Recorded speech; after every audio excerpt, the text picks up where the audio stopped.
Assalamualaikum warahmatullahi wabarakatuh.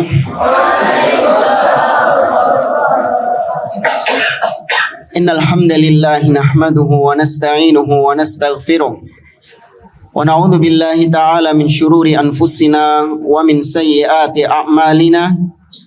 Man yahdihillahu fala mudilla lahu wa man yudlil fala hadiya lahu.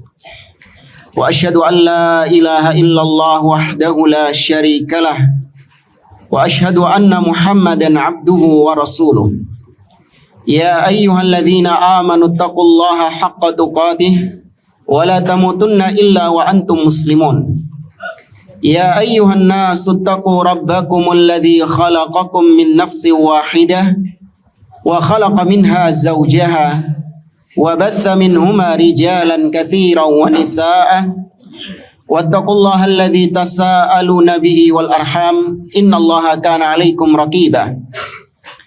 Ya ayyuhalladzina amanu taqullaha wa qulu qawlan sadida yuslih lakum a'malakum wa yaghfir lakum dhunubakum wa may yuti'illaha wa rasulahu faqad faza fawzan 'azima. Amma ba'd.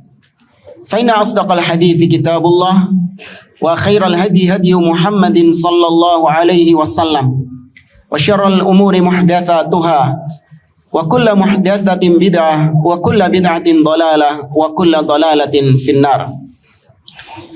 Ikhwani fillah rahimani wa rahimakumullah.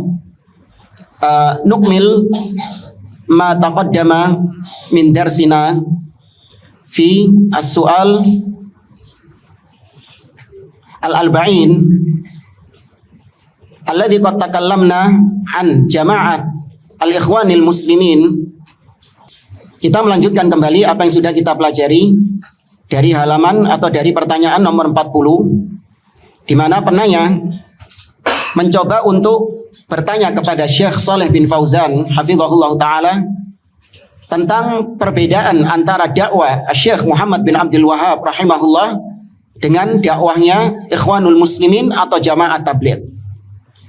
Dan sudah kita sampaikan bahwasanya dakwah yang diserukan oleh Syekh Muhammad bin Abdul Wahhab rahimahullah sangat jauh berbeda dengan dakwahnya Ikhwanul Muslimin. Dan telah kita sampaikan tentang poin-poin kesesatan Ikhwanul Muslimin yang kita nukilkan dari kitab Mulia dengan Manhaj Salaf oleh Al-Ustadz Yazid bin Abdul Qadir Jawas rahimahullahu ta'ala. Kita melanjutkan footnote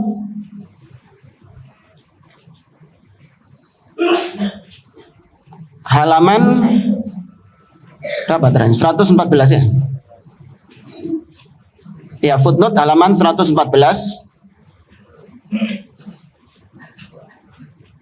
Ya, betul ya? Ya, terakhir kemarin kan kita katakan Hasan al-Banna adalah seorang yang gemar merayakan peringatan bid'ah Maulid Nabi SAW. Kemudian dia menyenandungkan qasidah yang berisi kesyirikan, yaitu meminta ampunan kepada Nabi SAW.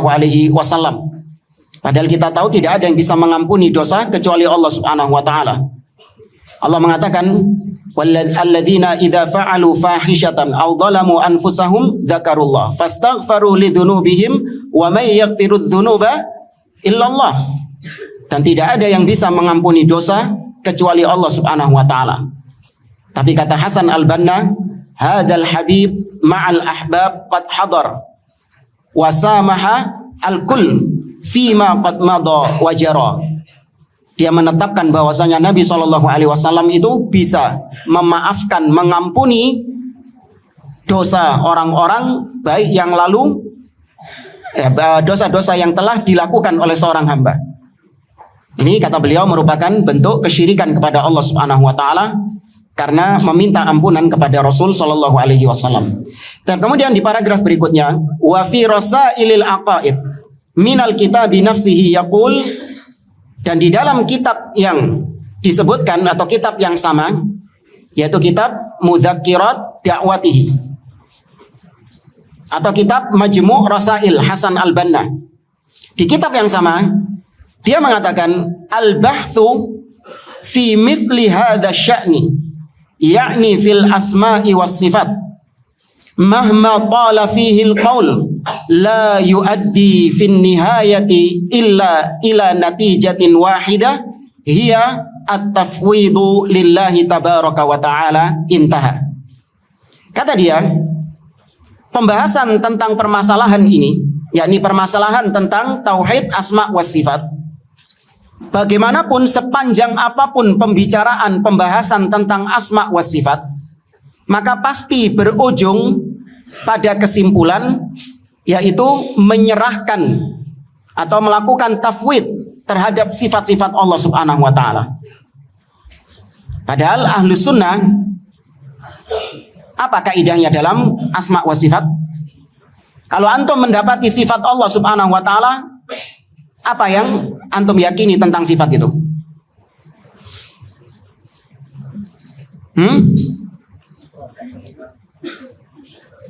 Antum apakan sifatnya? Antum tolak? Antum takwil? Antum serahkan kaifiyahnya? Antum serahkan maknanya kepada Allah? Terus diapakan? Itsbat, yaitu menetapkan sifat Allah ala zahiriha, sesuai dengan zahirnya. Ya, ini bagi mungkin yang santri baru, yang baru mempelajari tentang kaidah Ahlussunnah dalam asma wa sifat. Ini sedikit kita berbicara tentang asma wa sifat menurut Ahlussunnah. Ahlussunnah simpel. Kalau Anda mendapati di dalam Al-Quran atau sunnah Nabi SAW tentang sifat Allah Subhanahu wa ta'ala, maka tetapkan sifat tersebut secara hakiki. Tetapkan Allah memiliki sifat tersebut. Namun dengan catatan, sifat tersebut tidak sama dengan sifat makhluk. Sifat tersebut tidak sama dengan sifat makhluk dan tidak boleh ditanyakan bagaimananya sifat Allah tersebut. Ya, para ulama salaf punya kaidah amirruha kama ja'at bila kaif. Biarkan sifat itu sebagaimana zahirnya, sebagaimana datangnya, namun tanpa ditanyakan bagaimananya sifat tersebut. Uqarrib lakum bimithal. Sifat, namanya sifat, itu memiliki dua perkara, yaitu makna dan kaifiyah. Ya, namanya sifat itu ada makna, ada kaifiyah. Makna kita tetapkan sebagaimana dalam bahasa aslinya, yaitu bahasa Arab. Sedangkan kaifiyahnya, bagaimananya, ini yang kita tidak ketahui. Ini yang kita tidak mengetahuinya, yaitu kita serahkan kepada Allah Subhanahu wa ta'ala bagaimananya sifat Allah tersebut. Uqarrib lakum bimithal. Saya kasih contoh.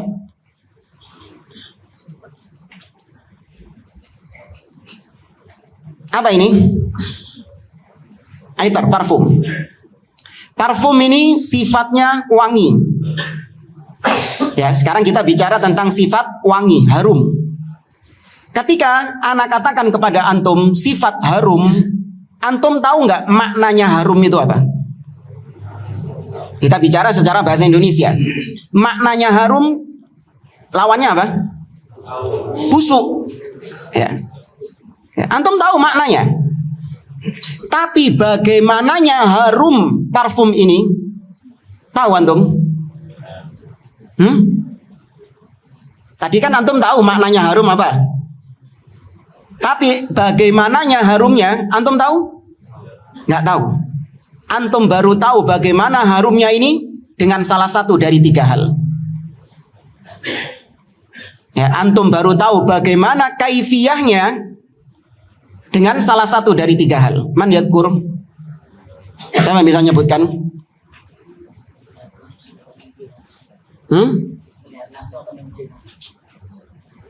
Tulab. Tablahat. Siapa yang bisa nyebutkan bagaimana cara kita mengetahui kaifiyah dari sesuatu itu? Salah satu dari tiga. Nah, fadhal. Hah? Nah, Ala kaifak. Bertemu dengan kembarannya. Nah, dengan misal yang semisal dengannya. Terus? Pernah bertemu dengan secara langsung. Nah, yaitu langsung mendapatinya langsung. Melihatnya langsung. Dan yang ketiga? Mendapatkan informasi yang sangat jelas. Nah, dia mendapatkan informasi yang sangat detail tentang kaifiyah tersebut. Nah, barakallahu fiik. Nah, parfum ini antum baru mengetahui bagaimana baunya, bagaimana aromanya, bagaimana harumnya dengan yang pertama antum menciumnya langsung. Antum cium langsung. Nah, baru tahu kaifiyahnya. Atau misalnya nggak bisa nyium langsung, disegel soalnya. Disegel soalnya. Kan biasanya kalau beli parfum mahal kan disegel. Nggak boleh antum mencip-incip gini. Ya.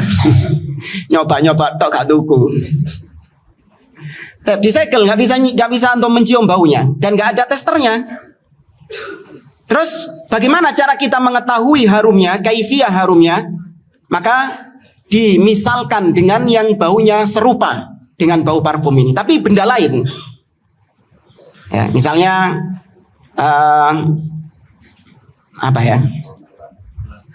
Bau apa? Melon. Oh, no parfum bau melon. Ada ya? Ya bunga lah biasanya, bunga melati, ya kan? Nggak bisa mencium parfumnya langsung, maka kalau ingin tahu bagaimana harumnya, kaifiyah harumnya ini, itu di luar ada bunga melati, ya ciuman dewi di sana. Nah, kalau kau sudah mengetahui harumnya itu, maka parfum ini sama baunya dengan itu. Yang ketiga, yaitu dengan penjual parfum ini menjelaskan kepada Anda tentang detail harumnya parfum ini sehingga terbayangkan di benak Anda bagaimana harumnya. Jadi parfum ini katanya penjualnya ini. Jadi parfumnya ini ada manisnya, terus juga ada kecut-kecutnya, terus juga ada segernya, kan gitu kan? Ya, bahasanya bukan jualan parfum, jadi nggak bisa ngasih penjelasan gitu. Tapi intinya gitulah. Dia saking lihainya, saking pinternya dia ngasih deskripsi, sampai Anda yang mau menjual itu terbayang bagaimana aromanya. Meskipun Anda nggak mencium parfumnya, meskipun Anda nggak mencium kembaran parfum ini. Tapi dari penjelasannya tadi, karena dia pakar, yang jual parfum ini pakarnya parfum, ahlinya parfum dia. Karena sudah bertahun-tahun jualan parfum, dia pintar menjelaskan tentang deskripsi itu.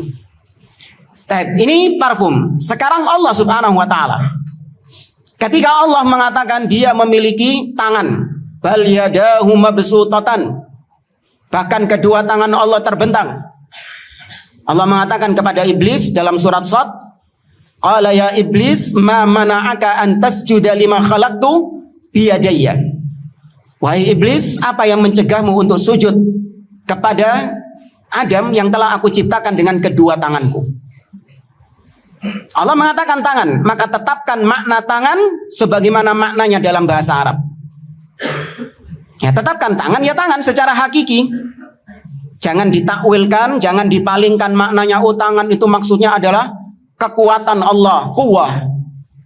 Oh, tangan itu maksudnya adalah nikmat.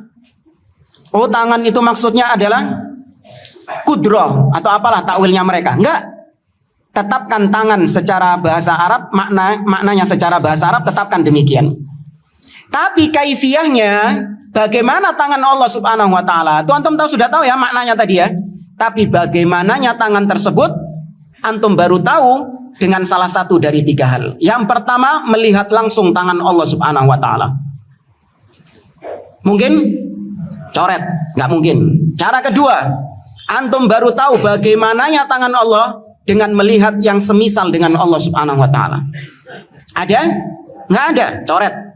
Yang ketiga, ada informasi yang datang kepada antum yang menjelaskan secara detail tentang bagaimananya sifat Allah. Sedangkan informasi yang hanya bisa kita dapatkan cuma dari dua pintu.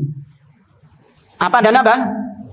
Kitabullah dan sunnah. Sedangkan kitabullah dan sunnah tidak ada yang mendeskripsikan, menjelaskan kaifiyahnya sifat Allah secara detail, nggak ada. Maka berarti Kaifiyahnya kita apakan? Kita serahkan kepada Allah Subhanahu wa taala.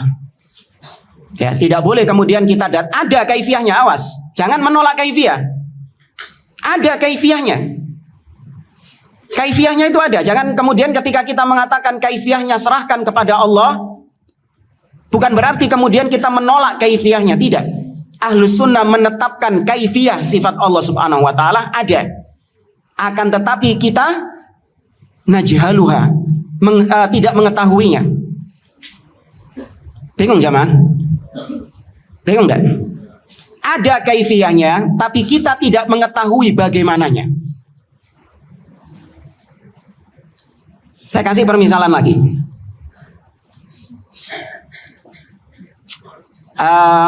Seorang satpam mengatakan kepada Anda, ketika Anda masuk gedung, satpamnya bilang, "Wahai fulan, apapun yang kau lakukan di tempat ini, saya bisa melihat apa yang kau lakukan di sini. Saya bisa mengetahui apapun yang kau lakukan di sini. Meskipun kau berada di ruangan sendirian, aku tahu apa yang kau lakukan. Maka jangan macam-macam." Kata satpamnya gitu. Ya. Kemudian setelah Anda masuk, Anda keluar, maka satpam tadi mengatakan kau tadi melakukan ini, dan ini. Setelah itu kau pergi ke ruangan ini, kau melakukan ini, dan itu. Kemudian kau berjumpa dengan ini, dijelaskan secara detail, padahal di situ antum tidak bersama siapa-siapa. Tapi satpamnya tahu. Satpamnya mengetahui aktivitas antum dalam gedung itu. Nah, antum ini anggap saja orang yang tidak tahu teknologi, alias gaptek, nggak tahu teknologi.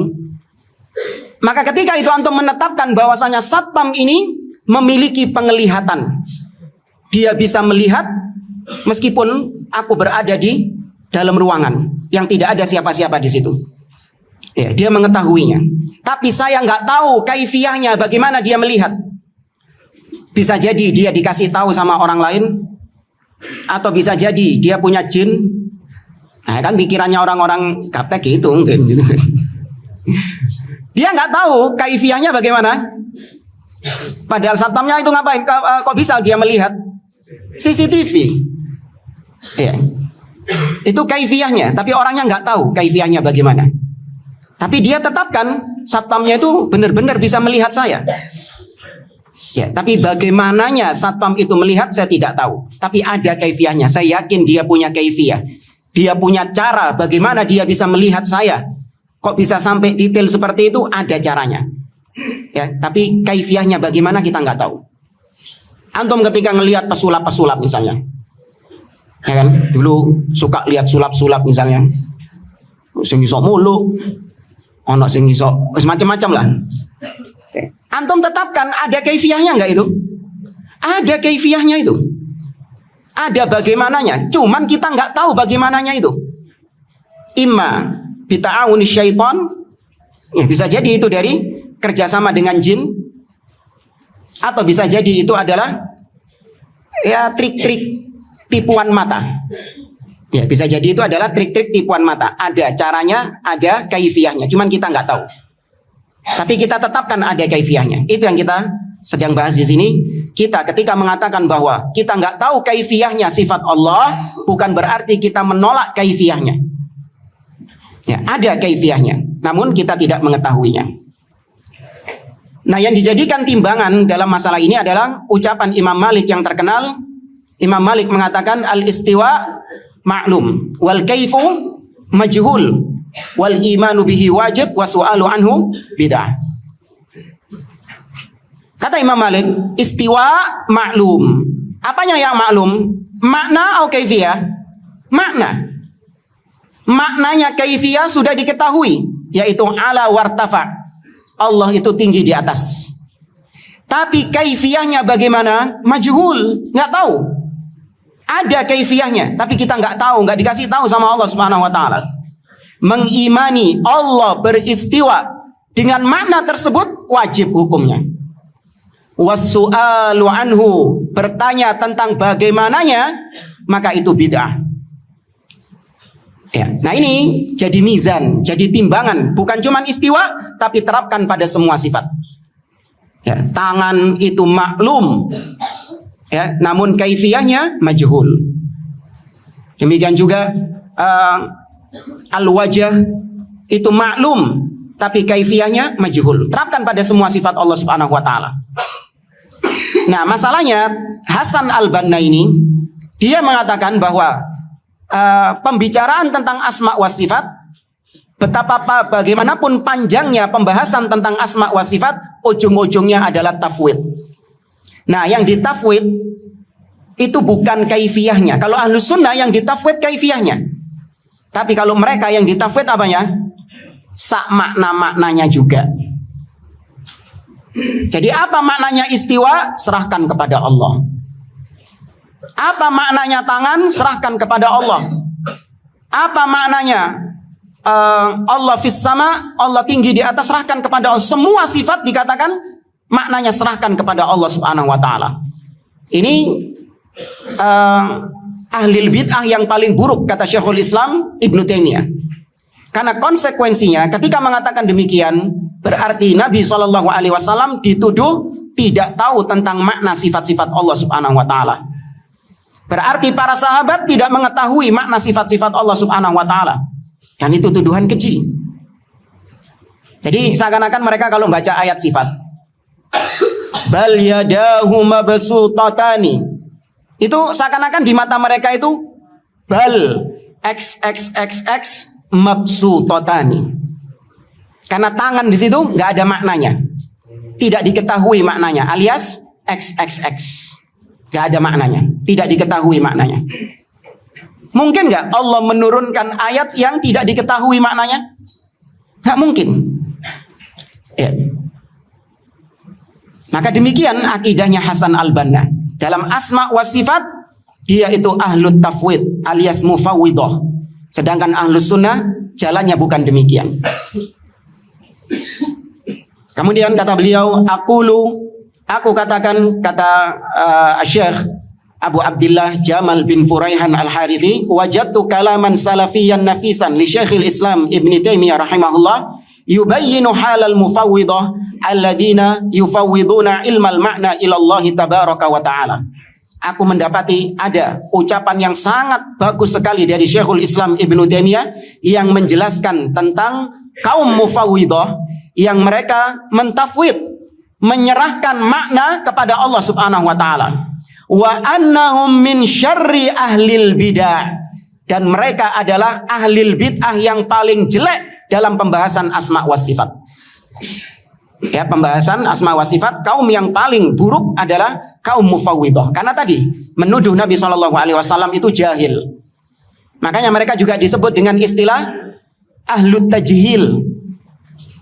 Ya, selain mufawwidah namanya ahlut tafwid, mereka juga punya disebut oleh para ulama sebagai ahlut tajhil, karena mereka menuduh Nabi SAW jahil. Atau mereka juga disebut dengan kaum alla adriyah. Soalnya ditakoni mesti la adri. Kalau ditanya mesti ngomongnya la adri. Ma makna istiwa la adri. Ma makna wajah la adri. Ya. Ma makna aliyat la adri. Semua sifat dijawab dengan la adri, nggak tahu. Makanya mereka disebut alla adriyah. Bukan la adri karena nggak tahu. Bukan, tapi la adri karena memang nggak mau menetapkan. Beda loh ya. Ada orang ditanya karena memang dia nggak tahu jawabannya, maka iya dia mengatakan la adri. Tapi ini ditanya bukan karena nggak tahu dia, tapi dia nggak mau menetapkan sifat, makna sifat Allah Subhanahu Wa Taala. Dia lebih memilih untuk mengatakan la adri. Wa amma at-tafwid fa inna minal ma'lum anna Allah Ta'ala amarona an natadabbara al-Qur'an. Kata beliau, adapun ahlut tafwid, maka kata beliau telah diketahui bahwa Allah Subhanahu wa taala memerintahkan kita untuk mentadabburi Al-Qur'an.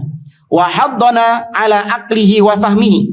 Dan Allah memotivasi kita, menganjurkan kita untuk mengetahui dan memahami Al-Qur'an itu. fa kaifa yajuzu ma'a dzalik an yurada minnal i'rad an fahmihi wa ma'rifatihi wa aqlihi. Maka bagaimana mungkin Allah menyuruh kita untuk berpaling dari memahami Al-Quran, dari mengetahui atau mempelajari, merenungkan Al-Quran itu. Kan itu kan, kita disuruh tadabbur. Afala yatadabbaruna Al-Quran. Ya, tidaklah mereka mentadabburi Al-Quran. Orang-orang kafir dicela sama Allah karena mereka tidak mentadabburi Al-Quran. Apakah mungkin kita diperintahkan untuk mentadabburi Al-Quran? Di saat yang bersamaan, kalau melewati ayat-ayat sifat, kita tidak boleh mentadabburinya. Kita tidak boleh memahaminya. Ini dua hal yang berbeda, yang berlawanan.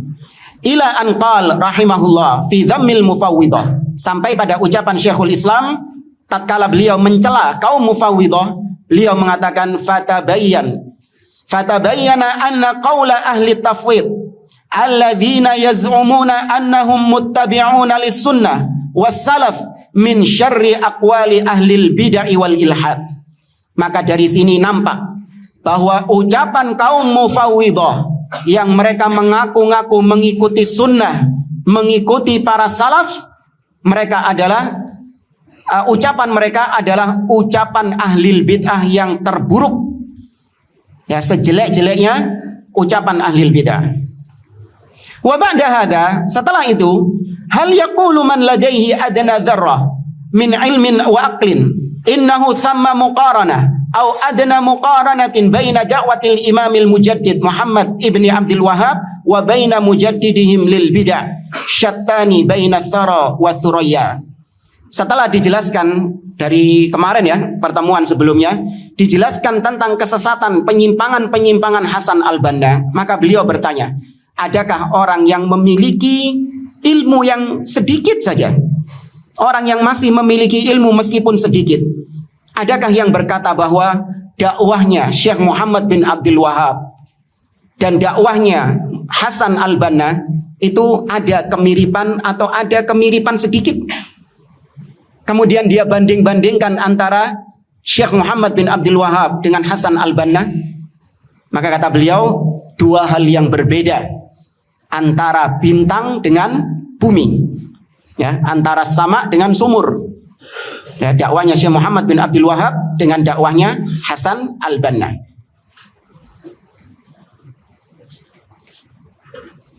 Baik, kemudian kita lanjutkan. Su'ila al-Imam Asy-Syaikh Abdul Aziz Ibnu Abdullah Ibni Baz rahimahullah taala anil ikhwanil muslimin fi majallatil mujallah ila akhirih. Syekh Abdul Aziz bin Baz ditanya tentang ikhwanul muslimin. Kemudian beliau menjawab, harakatul ikhwan al muslimin. Atau ini pertanyaannya, harakatul ikhwanil muslimin dakhalatil mamlakata mundu fatrah. Wahai Syekh, kelompok pergerakan ikhwanul muslimin telah masuk ke kerajaan Saudi Arabia sejak beberapa waktu lalu. Wa asbaha laha nasyatun wadihun baina talabatil ilm. Dan ikhwanul muslimin itu berkembang pesat di tengah-tengah para penuntut ilmu di Saudi. Artinya banyak yang terpengaruh dengan dakwah ikhwanul muslimin, dengan pemikiran ikhwanul muslimin, di mana para pemuda-pemuda, para penuntut-penuntut ilmu, mereka punya aktivitas-aktivitas yang semuanya itu kembalinya kepada pergerakan ikhwanul muslimin. Ma ra'yukum fi hadhil harakah? Bagaimana pendapat Anda wahai Syekh terhadap pergerakan ikhwanul muslimin? Wa ma mada tawafuqiha ma'a manhaji ahli sunnati wal jamaah? Dan sejauh mana kesesuaian antara ikhwanul muslimin dengan dakwah ahli sunnah wal jamaah, dengan manhaj salaf? Ya, sejauh mana kesamaannya, kemiripannya? Ajaba Syekh Abdul Aziz bin Baz menjawab, harakatul ikhwanil muslimin yantaqiduha khawasu ahlil ilm. Kata beliau, kelompok pergerakan ikhwanul muslimin itu banyak dikritik oleh para ulama-ulama, oleh para ahli ilmu. li'annahu laisa indahum nasyatun fid da'wati ila tauhidillah. Karena mereka tidak ada keseriusan dalam berdakwah kepada tauhid. Ya, dakwah mereka tidak menyeru umat kepada tauhid. Wa ingkari syirk, tidak ada perhatian terhadap tauhid dan tidak ada perhatian terhadap pengingkaran kesyirikan. Wa ingkaril bid'ah, atau mengingkari kebid'ahan. Tokohnya sendiri saja pelaku kesyirikan, pelaku kebid'ahan. Lahum asalibu khasah, mereka memiliki metode-metode dalam berdakwah yang khusus. Yang kusuha adamun nasyad fid da'wati ilallah, mereka tidak ada perhatian terhadap tauhid, berdakwah mengajak manusia kepada Allah. Wa adamut taujih ilal aqidati sahihah, dan mereka juga tidak menyeru manusia, mengarahkan kaum muslimin kepada akidah yang sahihah.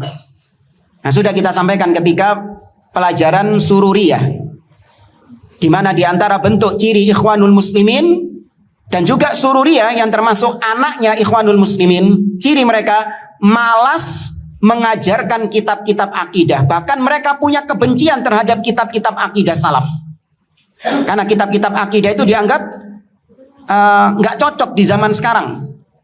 Kitab-kitab akidah salaf itu cocoknya di zaman kapan? Ya di zaman penulisnya. Kitab Ushulus Sunnah Imam Ahmad itu cocoknya untuk zaman Imam Ahmad. Kalau dipelajari sekarang sudah nggak zamani.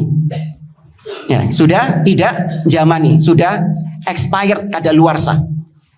Nih di antara ciri Ikhwanul Muslimin, malas mengajarkan akidah sahihah kepada kaum muslimin. Ya, yang diajarkan kepada mereka adalah perkara-perkara yang toh kita dengan ahlul bid'ah juga sama-sama sepakat di situ. Mereka ajarkan, fokuskan tentang masalah rumah tangga atau masalah akhlak. Bukan berarti kita menolak, bukan berarti kita tidak mempelajari hal tersebut. Namun bukan itu tujuan utama daripada dakwah. Poros utama daripada dakwah yang semua nabi dan rasul, bahkan kita diciptakan oleh Allah untuk apa? Untuk apa ya ikhwan? At-tauhid. Ya, itu dilupakan oleh Ikhwanul Muslimin, ditinggalkan oleh Ikhwanul Muslimin. Allati 'alaiha ahlus sunnah wal jamaah, di mana ahlus sunnah berada di atas dakwah tersebut. Fayanbaghi lil ikhwanil muslimin an takuna indahum inayatun bid da'wati salafiyah. Maka hendaklah bagi ikhwanul muslimin, beliau menasihati, bagi ikhwanul muslimin hendaklah mereka itu punya perhatian khusus, punya fokus dakwah mereka itu kepada dakwah salafiyah. Dakwahnya Ahlus Sunnah wal Jamaah. Bagaimana dakwah salafiyah? Ad-da'wati ila tauhidillah, mengajak manusia untuk mengesahkan Allah Subhanahu wa taala. Wa ingkari ibadatil kubur, dan mengingkari peribadahan kepada kuburan. Bisa nggak Ikhwanul Muslimin kayak gitu? Pemimpinnya aja kemarin ya apa? Hobinya 20 kilo itu loh, masih ingat tuh? Kemana 20 kilo itu? Kuburan. Ya, hobinya itu suka, rekreasinya, rihlahnya itu ke kuburan. Nah, kalau pemimpinnya saja seperti itu, bagaimana memfokuskan dakwah kepada tauhid? Ya, mengingkari kesyirikan yang ada di kuburan. Wa ta'alluq bil amwat, ketergantungan dengan orang-orang yang mati. Nah, kita ini hidup di zaman sekarang serba canggih, tetap hatinya mereka itu kuburan, menyan, sajen, hatinya gitu.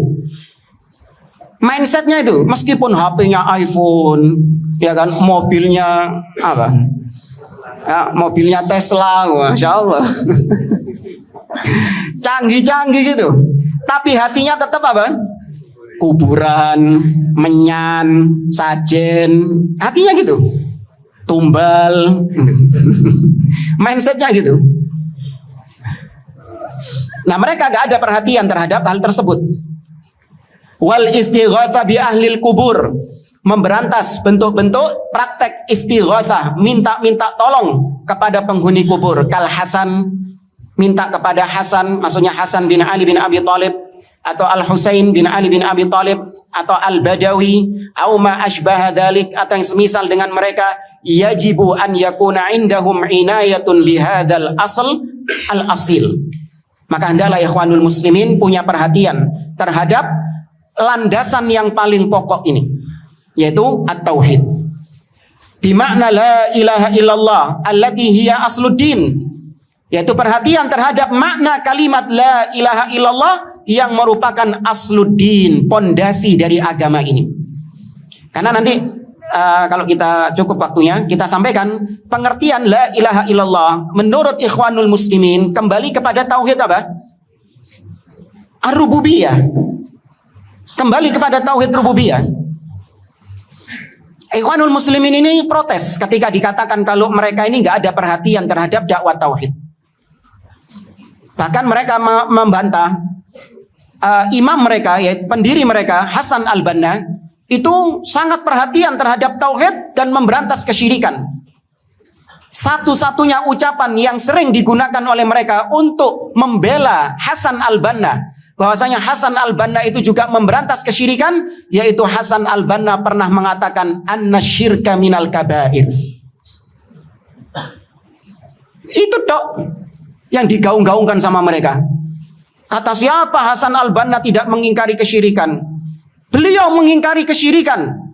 Oh iya? Iya. Apa kata dia? Dia mengatakan inna syirka minal kabair. Syirik itu termasuk kabair. Sahih atau enggak ini jamaah? Syirik itu termasuk kabair. Betul apa enggak? Syirik itu termasuk dosa besar. Yang benar apa? Bukan kabair, syirik itu mukaffir. Sesuatu yang membuatnya dia keluar dari Islam. Kalau dikatakan syirik minal kabair, syirik termasuk dosa besar, berarti pelaku kesyirikan yakhruj anil millah, keluar dari Islam. Kelazimannya enggak. Ya.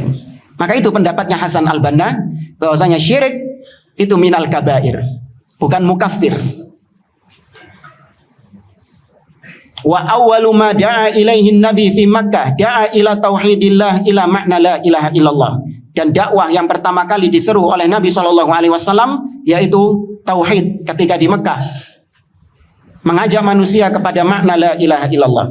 Fakathirun, masih kata Syekh Abdul Aziz bin Baz ya, fakathirun min ahlil ilmi yantaqiduna alal ikhwanil muslimin hadal amr.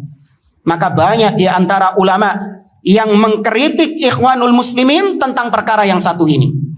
Ai adamin nasyati fid da'wati ila tauhid wal ikhlasi lahu wa inkari ma ahdatsahul juhal min at-ta'alluq bil amwat wal istighatha ila akhirih. Sama seperti yang kita katakan tadi. Kemudian di paragraf berikutnya, wa kadza yantaqiduna alaihim, demikian juga para ulama mengkritik ikhwanul muslimin adamul inayati bis sunnah, di mana mereka tidak ada perhatian terhadap sunnah. Tatabbu' as-sunnah, mereka tidak meneliti sunnah. Wal inayah bil hadits syarif, tidak ada perhatian terhadap hadis Nabi yang mulia. Wa ma kana alaihi salaful ummah fi ahkamihim asy-syar'iyyah, dan tidak ada perhatian terhadap para salafus soleh dalam hukum-hukum syar'i mereka. Kemudian jamaah rahimani wa rahimakumullah, ini ada yang lucu juga. Ada orang yang protes atas tulisan Syekh Abdul Aziz bin Baz yang dimuat di salah satu majalah. Jadi ada fansnya ikhwanul muslimin yang protes. Tapi ini kalau ini kita skip dulu saja.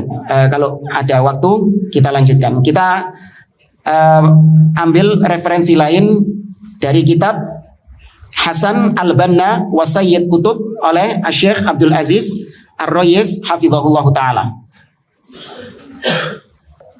Beliau, Syekh Abdul Aziz Ar-Rayis mengatakan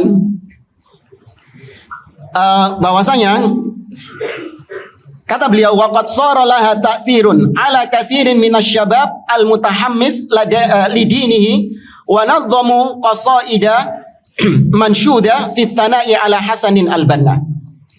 Kata beliau, Hasan al-Banna ini memiliki pengaruh, memberikan pengaruh kepada banyak para pemuda-pemuda yang sedang semangat-semangatnya belajar agama. Banyak memberikan pengaruh dia. Sehingga para pemuda-pemuda ini sampai membuat qasidah-qasidah, nasyid-nasyid yang berisi pujian-pujian kepadanya. Bahkan Syekh Abdul Aziz Ar-Rais menceritakan, di Muqarrar, sekolah-sekolah di Saudi, itu sudah masuk Hasan al-Banna menjadi sosok yang ditokohkan sejajar dengan Syekh Muhammad bin Abdul Wahab. Ya, bahkan sejak SD, Muqarrar SD, kata Syekh Abdul Aziz Ar-Rais, beliau menyebutkan ada buku yang membahas tentang mujaddiduna hadzal asr, di antara mujaddid abad ini. Kemudian disebutkan yang pertama Al-Imam Muhammad bin Abdul Wahab. Kemudian yang kedua Asy-Syahid Hasanun Al-Banna. Ya, itu di Muqarrar sekolah dasar di Saudi. Wis mlebu kono. Sudah masuk. Ya, padahal jelas-jelas dakwahnya Syekh Muhammad bin Abdul Wahab sangat jauh berbeda dengan Hasan Al-Banna. Bahkan kata Syekh Abdul Aziz Ar-Rais, ada madrasah dengan nama Hasan Al-Banna di Saudi. Di mana setiap pagi sebelum masuk sekolah mereka menyenandungkan nasyid. Ya, nasyidnya berbunyi, innalil islami sarhan kullu ma fihi hasan la tasanni man banahu innahul bana hasan. Itu dinyanyikan ketika mau masuk kelas setiap pagi, kata beliau. Di mana? Di Saudi. Ya, sudah ditokohkan. Makanya nggak heran, kata beliau, pemikiran Hasan al-Banna ini sudah merasuk ke negeri Saudi, terutama kepada para pemuda-pemuda. Washtahara 'inda ashabihi bismil imam syahid. Bahkan yang ngefans dengan mereka, yang ngefans dengan Ikhwanul Muslimin di antara mereka menyebut Hasan al-Banna sebagai asy-syahid. Padahal jelas Al-Imamul Bukhari membubuhkan dalam sahihnya la yuqalu fulan syahid. Ya, sampai sekarang ketika tokoh mereka meninggal beberapa hari yang lalu, mereka sematkan gelar asy-syahid. Ya, itu diantara kebiasaannya orang-orang Harokiyun. Ahlus Sunnah tidak demikian jejaknya. Bal hatta fi manahij biladit tauhid as-Saudiyah. Ya, ini yang tadi kita katakan, beliau menyebutkan bahwa di sekolah-sekolah di Saudi al-ibtidai, di sekolah SD, ya, mereka mensejajarkan wa qaranuhu bil imamil muslih al muwahhid Muhammad bin Abdul Wahab. Mereka sandingkan Hasan al-Banna dengan Syekh Muhammad bin Abdul Wahab. Kita langsung kepada beberapa poin-poin yang disebutkan oleh beliau tentang Hasan al-Banna. Kurang lebihnya sudah disebutkan oleh Ustadz Yazid bin Abdul Qadir Jawas kemarin dalam kitabnya Mulia dengan Manhaj Salaf. Al-awwal annahu sufi. Kalau yang disebutkan Ustadz Yazid itu secara skup kelompok, ya, Ikhwanul Muslimin. Ada berapa kemarin? 11 ya? Ada berapa kemarin? 11 atau 12? 12. Yang nyatat kemarin? Oh, 19. Oh, bukan Ikhwanul Muslimin berarti. Itu penyimpangan secara skup kelompok. Nah, yang disebutkan oleh Syekh Abdul Aziz Ar-Rais ini adalah khusus lebih mengerucut kepada Hasan al-Banna. Yang pertama, innahu sufiyun. Hasan al-Banna itu seorang sufi, penganut tasawuf. Ya.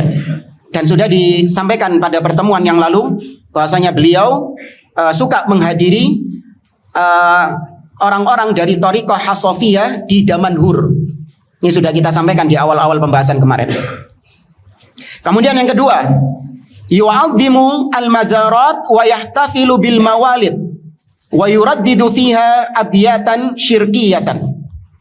Bahwasanya Hasan al-Banna itu gemar mengagungkan peringatan-peringatan Maulid Nabi Shallallahu Alaihi Wasallam atau gemar berziarah ke kuburan-kuburan wali-wali keramat, Kemudian dia juga menyenandungkan syair-syair yang berisi kesyirikan kepada Allah Subhanahu wa Ta'ala. Nah, ini yang belum disebutkan. Penyimpangan Hasan al-Banna yang ketiga, dha'fu qiyamihi bi aqidatil wala wal bara. Lemahnya akidah Hasan al-Banna dalam masalah al-wala wal bara, cinta dan benci. Di mana Hasan al-Banna memberikan kecintaan kepada orang-orang kafir dengan menyatakan mereka itu ikhwanuna, saudara-saudara kita. Kita lihat di sini, kata Syekh, ja'alahun nasara ikhwanan lahu. Hasan al-Banna menjadikan Nasara sebagai saudaranya dia. Faqad qal, dia mengatakan mimma huwa ma'lum inda jama'atil ikhwanil muslimin annahum yad'una wa yatasaddaruna ad-da'wa ila al-hukmi bil Qur'anil Karim. Wa hadha al-qadiyah wala syakka tuthiru ba'dal khawfi wasyukuki inda ikhwaninal masihiyyin. Kata dia, dan sudah diketahui bahwa jamaah ikhwanul muslimin menyeru, mengajak manusia untuk berhukum dengan Al-Quran. Nah, seruan ini, dakwah ini tentu membuat orang-orang Nasara, saudara-saudara kita dari orang-orang Nasara, itu akan menimbulkan ketakutan bagi mereka. Jadi dakwah kepada Al-Quran, mengajak manusia untuk berhukum dengan Al-Quran, itu bisa membuat takut saudara-saudara kita orang-orang Nasara al-Masihiyin. Al-Masihiyin ini istilah yang dipakai oleh orang Nasara sendiri. Jadi Kristen dengan segala macam variannya, mereka nggak mau disebut sebagai An-Nasara. Ya, mereka nggak mau disebut sebagai An-Nasara. Mereka itu menamakan dirinya sebagai Al-Masihiyun. Kalau yang bahasa Arabnya ya. Ya, mereka adalah Al-Masihiyun. Itu penamaan mereka sendiri yang menamai seperti itu. Yaitu pengikut-pengikutnya Al-Masih, pengikut-pengikutnya Kristus. Adapun Al-Quran memberikan lafal kepada mereka An-Nasara. Khilaf para ulama, An-Nasara ini yang pertama diambil dari kata-kata An-Nasr, yaitu Ansaru Isa, penolong-penolong Isa. Di mana Nabi Isa mengatakan qala man ansari ilallah. Ya, qala al-hawariyuna nahnu ansarullah. Yang kedua, An-Nasara itu diambil dari sebuah daerah yang diyakini oleh mereka sebagai tempat lahirnya Nabi Isa. Meskipun tidak ada dalil yang spesifik, tapi itu diyakini oleh orang-orang ahlul kitab. An-Nasara kalau di Inggris kan Nazareth. Tahu ya? Nazareth. Makanya disebut Jesus of Nazareth. Ya, Jesus of Nazareth. Itu diarabkan menjadi An-Nasara. Ala kulli hal, kita bahas di sini Hasan al-Banna. Ya, Hasan al-Banna menyebutkan bahwasanya al-Masihiyun dengan sebutan ikhwanuna, saudara-saudara kita. Hadza la yajuz. Enggak boleh jamaah. Kita enggak boleh menyatakan mereka sebagai saudara kita, memberikan kecintaan al-wala kepada orang-orang kafir. Allah Ta'ala berfirman, ya ayyuhalladzina amanu la tattakhidhu aduwi wa aduwakum awliya tulquna ilaihim bil mawaddah. Allah juga mengatakan, ya ayyuhalladzina amanu la tattakhidhul yahuda wan nasara awliya la tajidu qauman yu'minuna billahi wal yaumil akhir yuwadduna man haddallaha wa rasulah.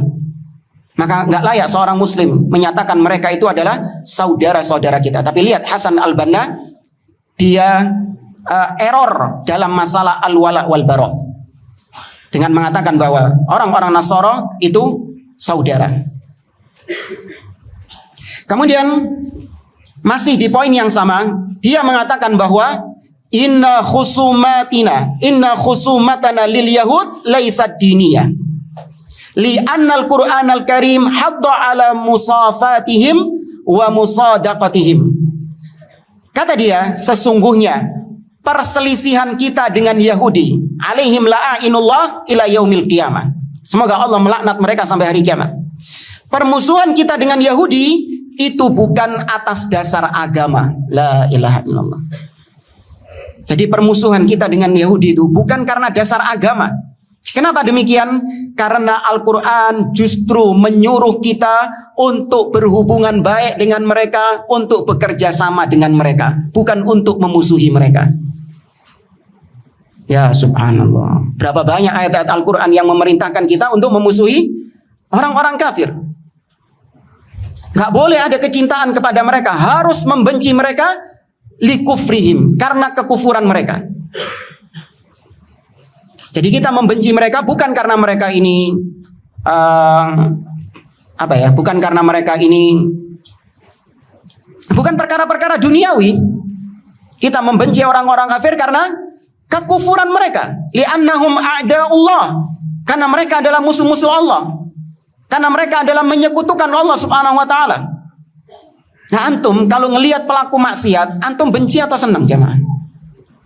Antum ngelihat ada seorang peminum khamr, tukang mabuk, antum memberikan kecintaan kepada dia atau antum benci kepada dia? Kalau antum cinta, ya berarti 11-12 antum sama dia.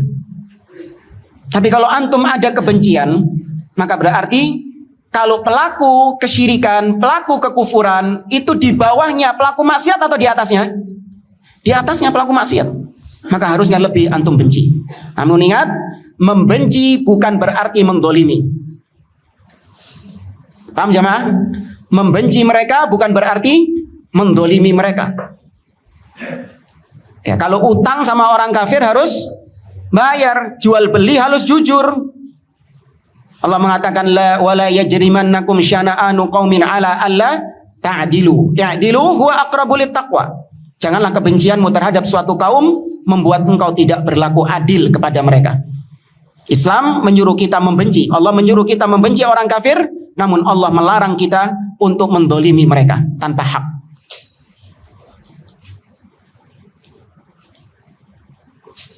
Kemudian yang keempat, kesesatan yang keempat dari Hasan al-Banna, aqidatuhu fil asma'i was sifat syarru aqaida ahlil bidah fi hadzal bab wa huwa tafwid. Ini sudah ya. Bahwasanya akidahnya Hasan al-Banna dalam asma was sifat itu adalah akidah yang paling buruk dalam pembahasan asma was sifat. Apa itu? Tafwid. Ya. Kemudian yang kelima, la ya'rifu syirk lidza ja'alahu min jumlatil kabair. Yang kita bahas tadi. Hasan al-Banna tidak tahu apa itu kesyirikan. Hakikat kesyirikan bagaimana nggak tahu dia. Sampai-sampai di antara buktinya dia nggak tahu, nggak paham tentang syirik. Dia mengatakan bahwa syirik itu adalah kabair, dosa besar. Ya. Ini kalau mau referensinya disebutkan oleh beliau di kitab-kitab yang itu merupakan rujukan dari kitab-kitabnya Ikhwanul Muslimin dan ditulis oleh tokoh-tokohnya Ikhwanul Muslimin setelah Hasan al-Banna. Ya, seperti Umar At-Tilmisani dan yang lainnya.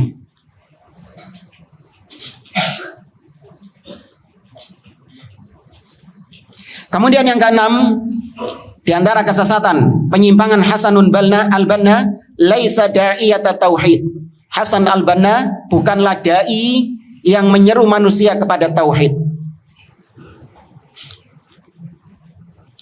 Ya, dia bukan seorang dai yang menyeru manusia kepada at-tauhid.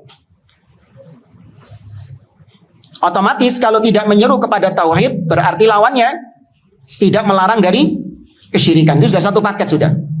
Orang yang menyeru kepada tauhid wajib dia untuk memberantas kesyirikan. Nggak cukup cuma diambil satu tok. Sudah Ustaz, ana cuma dakwah tauhid saja. Ana nggak mau mengingkari kesyirikan. Ana cuma amar ma'ruf saja, nggak mau nahi mungkar. Bisa? Nggak bisa. Harus satu paket itu.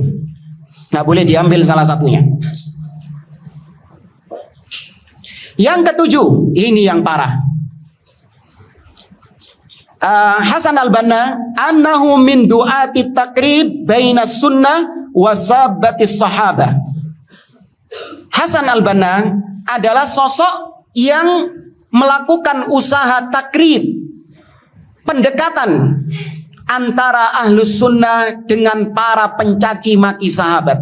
Manhum? Ar-Rafidah alaihim la'inullah ila yaumil qiyamah. Ya, semoga Allah Subhanahu wa taala melaknat Rafidah wa a'wanuhum sampai hari kiamat.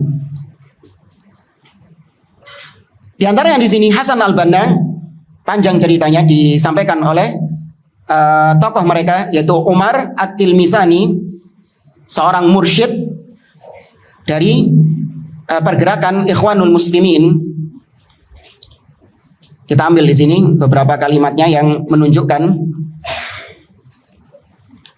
Ya, dia mengatakan bahwasanya Hasan al-Banna ala tauhidi kalimatil muslimin. Hasan al-Banna itu adalah sosok yang ingin untuk menyatukan kaum muslimin di atas satu kalimat. Annahu kana yarmi ila mu'tamarin yajma'u al-firaq al-islamiyah la'allallah yahdihim ilal ijma'. Di mana dia menghadiri muktamar yang mengumpulkan firqah-firqah Islam. Semoga Allah memberikan mereka petunjuk untuk bersatu. Ala amrin yahulu bainahum wa baina takfiri ba'dihim. Semoga mereka bersatu dan tidak ada lagi yang saling mengkafirkan antara sebagian mereka ke sebagian yang lain. Ikhwanul Muslimin artinya persaudaraan Islam, yaitu menggabungkan semua firqah-firqah di dalam satu kesatuan, tidak saling menyesat-nyesatkan, tidak saling mengkafirkan satu dengan yang lain. Tuh, motonya apa, syiarnya?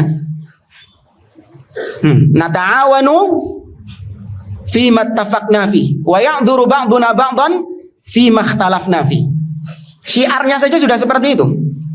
Jadi mereka itu toleran kepada firqah apapun, sesesat apapun, semenyimpang apapun. Mereka toleransi, mereka berikan berbagai macam udzur kepada firqah tersebut. Tidak mereka ingkari kesesatan-kesesatannya. Bahkan kepada Rafidhah, mereka tolerir kesesatan-kesesatannya. Kata dia, wa anna qur'anana wahid, wa dinana wahid, wa rasulana sallallahu alaihi wasallam wahid, wa ilahana wahid. Tuh, alasan yang sama seperti yang diungkapkan oleh orang-orang sekarang. Kenapa kalian mengkafirkan Syiah? Kenapa kalian menganggap Syiah bukan saudara kita?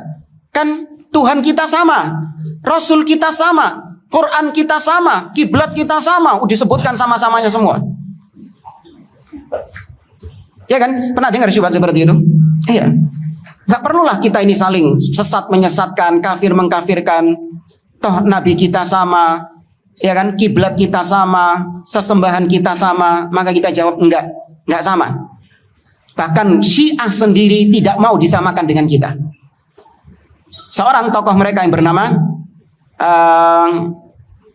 dalam kitabnya Al-Anwar An-Nu'maniyah, anak nggak tahu, anak lupa sama namanya. Anak ingat nama kitabnya Al-Anwar An-Nu'maniyah.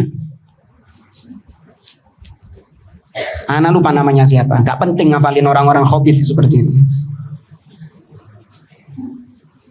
Intinya dia mengatakan lan najtami' ma'ahum fi ala imamin ala ilahin wala nabiyyin wala imamin. Kita tidak akan bersatu dengan mereka. Siapa yang dimaksud mereka di sini sama dia? Ahlus sunnah. Kita tidak akan bersatu dengan mereka di atas ilah yang sama, di atas nabi yang sama, dan di atas imam yang sama. Wadzalika li'annahum yaqulun, yang demikian itu karena mereka mengatakan innar rabba huwallazi kana nabiyyuhu Muhammad sallallahu alaihi wasallam wa khalifatu nabiyhi min ba'dihi Abu Bakrin.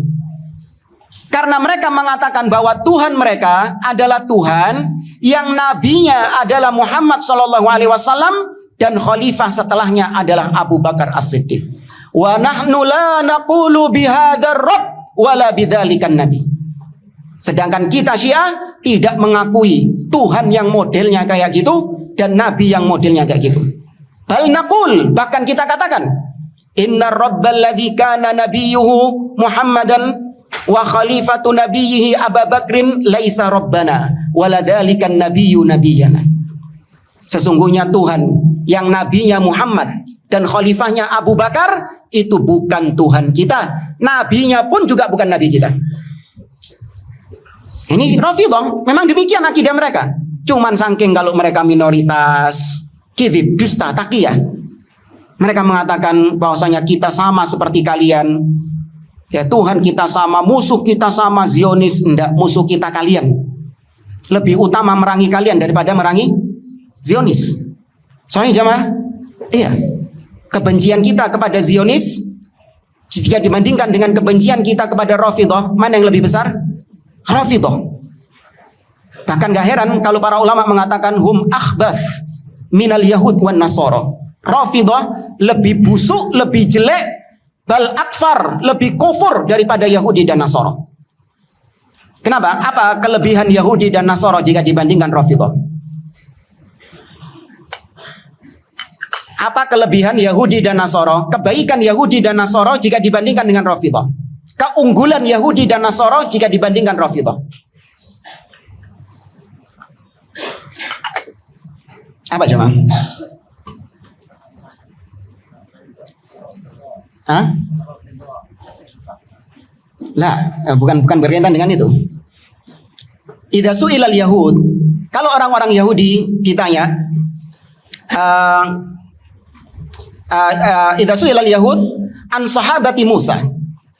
Kalau orang-orang Yahudi ditanya tentang bagaimana pendapat kalian tentang sahabat-sahabatnya Musa, qalu, pasti orang-orang Yahudi akan mengatakan hum khairun nas. Sahabat-sahabatnya Musa adalah manusia yang terbaik. Dan sahih, mereka adalah manusia terbaik di zaman tersebut. Wa idza su'ila an-nasara an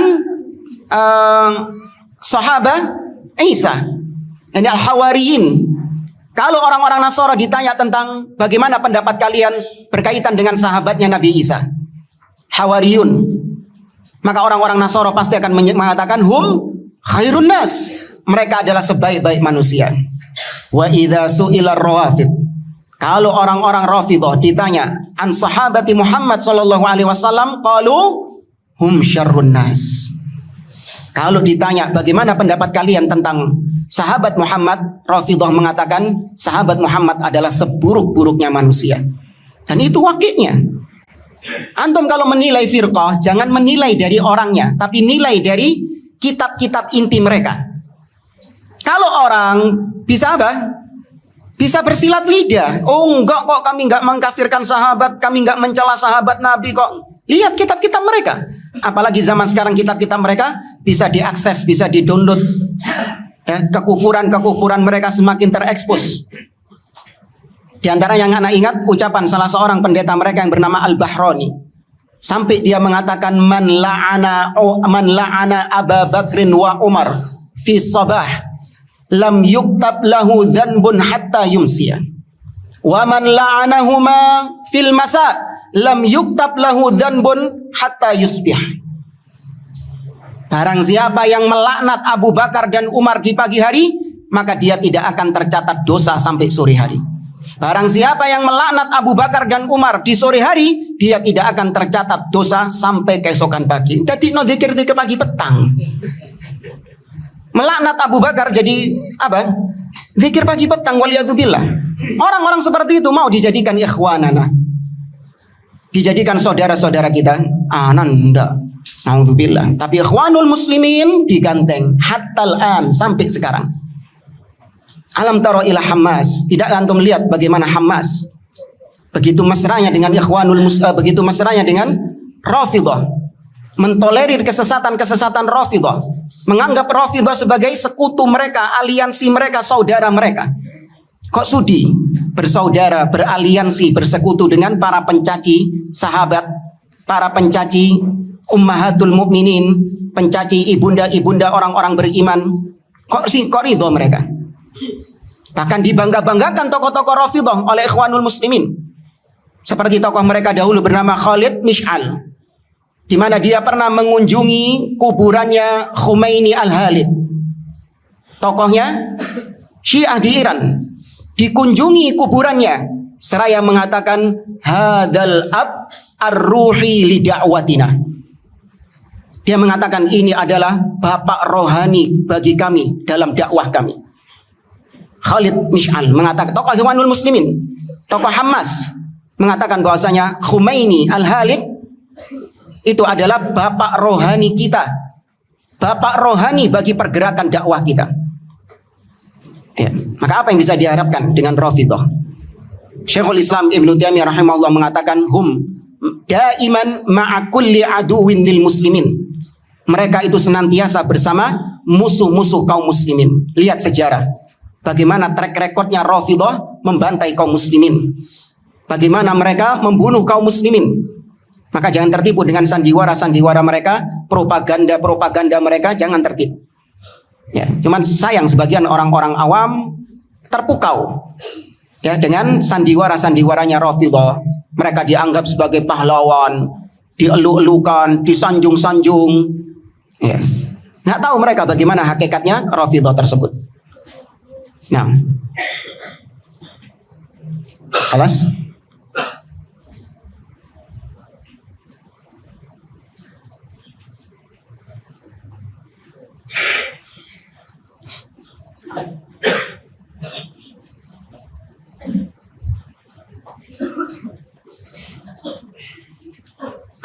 Baik.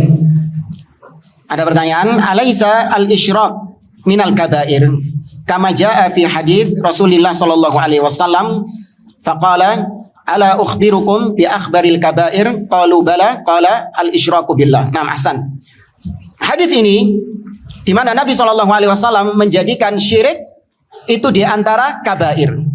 Namun kabair di sini dan apa yang dimaksudkan oleh Hasan Al-Banna berbeda. Kabair syirik itu adalah dosa besar yang bisa mengeluarkan seseorang dari Islam. Sedangkan kabair yang dimaksud oleh Hasan Al-Banna adalah dosa besar yang setara dengan maksiat. Ya, dosa besar yang setara dengan maksiat. Maka beda istilah kabair yang dimaksud Nabi SAW. Karena namanya hadis itu harus saling yufassir ba'duhu ba'da. Kalau Anda lihat dalil-dalil yang lain, syirik itu pelakunya itu masih muslimkah atau kafir? Kafir. Ya, maka Anda harus saling melengkapi antara hadis yang satu dengan hadis yang lain. Oh, berarti kabair di sini itu adalah kabair yang sifatnya mengeluarkan pelakunya dari Islam. Ya, mengeluarkan pelakunya dari Islam. Kemudian kalaupun dikatakan itu kabair, maka itu bisyakli am, dalam bentuk umum, di mana Nabi mengumpulkan semua perbuatan dosa. Nah, yang paling puncaknya apa? Syirik kepada Allah Subhanahu wa taala. Ya, dosa yang paling besar, dosa yang kedzaliman yang paling zalim, akbaru dzanbin yuqsallahu bih. Tuh, ungkapan para ulama, syirik itu adalah a'dhamu dzanbin yuqsallahu bih. Dosa yang paling besar yang Allah dimaksiati dengannya. Tuh, disifati syirik sebagai maksiat. Maka maksiat ini di sini maksudnya adalah kedurhakaan kepada Allah. Bukan berarti maksiat yang setara dengan zina, setara dengan mencuri, enggak. Tetap pelakunya terancam dengan kekufuran. Wallahu a'lam. Ustaz, mohon diulangi perkataan Imam Malik rahimahullah. Nah, ini masyhur. Antum jarang ini ya, atau ini talib jadid ini. Tapi Imam Malik mengatakan al-istiwa'u ma'lumun. Ya, yang belum nyatat atau yang baru pertama kali dengar ucapan Imam Malik ini, catat. Al-istiwa ma'lum.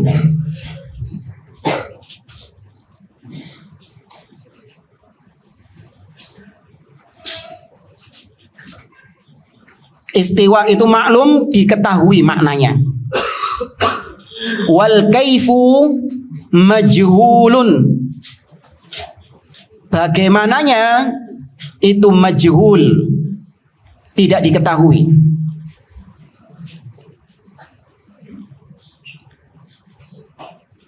Wal imanu bihi wajibun.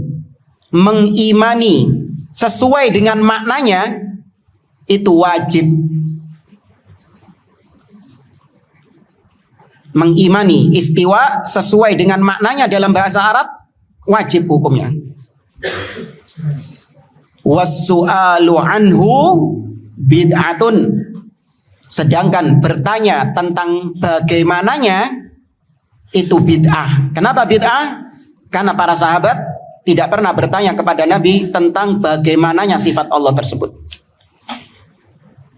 Mereka banyak mendengar ayat-ayat Al-Quran, hadis-hadis Nabi tentang sifat Allah, namun gak ada satupun sahabat yang berani bertanya tentang bagaimananya sifat Allah tersebut. Nah, Imam Malik ketika ditanya seperti ini, itu membuat beliau sangat berat menjawabnya. Sampai diriwayatkan beliau menunduk dengan jangka waktu yang lama, terlihat wajah beliau memerah, bercucuran keringat. Ya, karena beratnya pertanyaan demikian.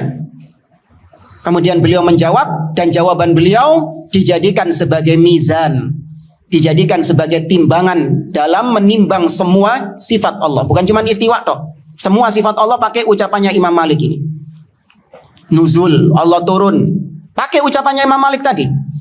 Ya, an-nuzul ma'lum, wal kaifu majhul, wal imanu bihi wajib, was su'alu anhu bid'ah.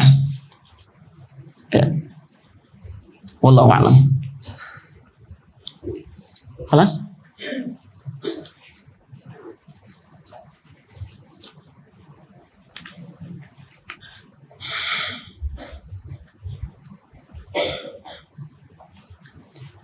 Orang tua ana punya kitab tafsir Al-Quran, punya Sayyid Qutub. Waduh. Apa namanya? Cocok punya bisa nanti. Jangan loh ya. Banyak penyimpangan-penyimpangan dalam tafsirnya itu. Seperti mengkafirkan kaum muslimin, kemudian mengembalikan makna tauhid kepada hakimiyah. Pernah kita bahas ya sebelum pertemuan ini ya. Ya, tauhid dimaknai sebagai hakimiyah. Tidak ada hukum kecuali hukum Allah. Yang full dari juz 1 sampai 30. Waduh. Dan bagaimana cara menghilangkan pemikiran tersebut dari orang tua anak, dan cara mengarahkan ke jalan yang benar. Masih dibaca sama orang tuanya. Bilang sama orang tuanya, Pak, ini kalau bisa dihibahkan ke pondok. Ya. Nanti pondok kalau bisa punya satu lemari khusus tapi dikunci. Ya, dikunci, nggak boleh sembarangan tulap baca. Ya, hanya untuk sebagai referensi penelitian saja. Dan itu harus di bawah bimbingan ustadz. Ya, jadi isinya tentang kitab-kitab milik firqah-firqah yang menyimpang. Ya. Kalau bisa, kalau enggak ya udah nggak perlu kedisibukan dengan itu. Nggak mungkin kalau ada yang mau bikin karya ilmiah, kemudian butuh referensi-referensi dari kitab-kitab mereka, karena Ahlus Sunnah harus ilmiah. Ya, maka bilang gitu sama bapak, kalau bisa dihibahkan.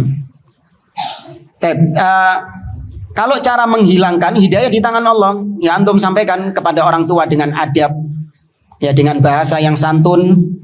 Ya, dengan tidak meninggikan suara kepada mereka, sampaikan tentang pemikiran Sayyid Qutub yang sebenarnya.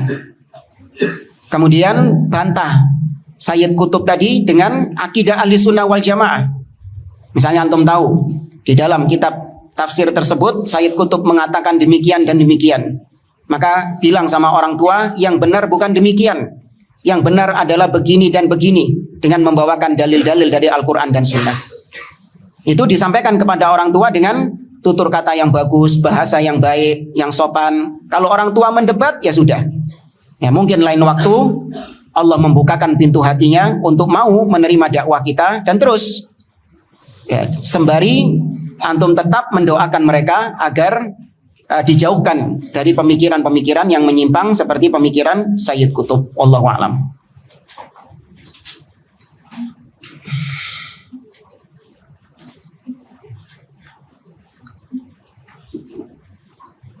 Yang lain ada lagi? Hah? Halas.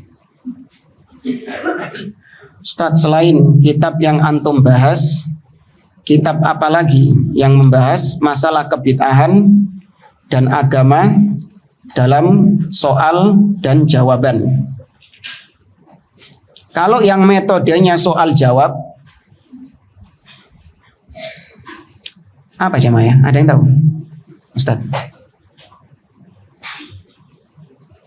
Sering lihat cuman lupa namanya. Kitab akidah yang metodenya seperti al-ajwibah mufidah, soal jawab. Wallahu a'lam. Ada mungkin anak lupa namanya, mungkin nanti bisa ditanyakan ke asatidzah lain. Oh, kitabnya ini yang pernah dibagikan di sini dulu. Taurat Ustaz Muhammad Alif ya. Ustaz Alif ya. Soal jawab itu ya. Iya. Masih ada apa? Apa sudah ini? Tulabnya sudah takharraj? Oh iya. Ada dulu kitabnya Ustaz Muhammad Alif tentang akidah, itu juga dalam bentuk soal jawab. Ada terjemahnya dan juga ada bahasa Arabnya, matannya. Tapi tipis kitabnya. Tapi itu saja, wallahu a'lam bishawab. Kita akhiri, subhanakallahumma wa bihamdik, asyhadu an la ilaha illa anta astaghfiruka wa atubu ilaik. Jazakumullahu khairan. Assalamualaikum warahmatullahi wabarakatuh.